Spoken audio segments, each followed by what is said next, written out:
Every time a new AI image generator comes out, people ask the same question. Is this finally the Midjourney killer? Honestly, I think that's the wrong place to start. A better question is, if you've never used AI image generation before, which tool is actually easier to learn? Because if you're a beginner, the best tool isn't always the one that creates the prettiest image, it's the one that gets you from an idea to a result without making you want to quit after 10 minutes. When I looked at Pix AI, that's what I kept paying attention to. Not whether every image was perfect.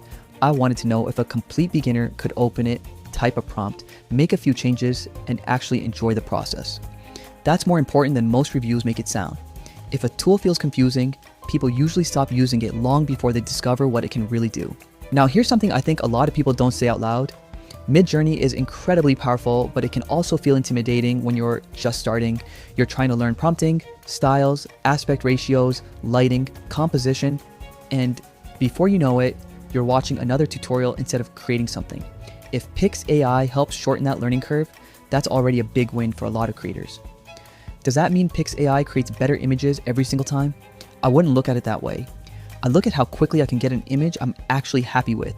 Sometimes the best image generator isn't the one with the highest quality.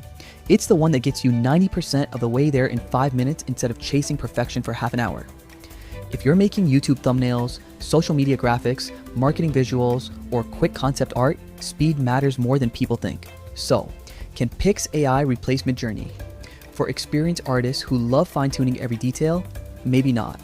They'll probably still appreciate the extra control Midjourney offers. But if you're just getting into AI image generation and you want something that feels approachable, Pix AI could be the easier place to begin. I'd stop comparing them as if one has to beat the other.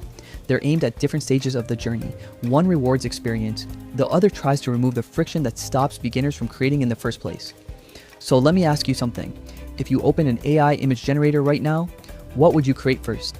A YouTube thumbnail, a logo, a product mockup, a character, or something completely different? I'm curious to see what everyone is building these days.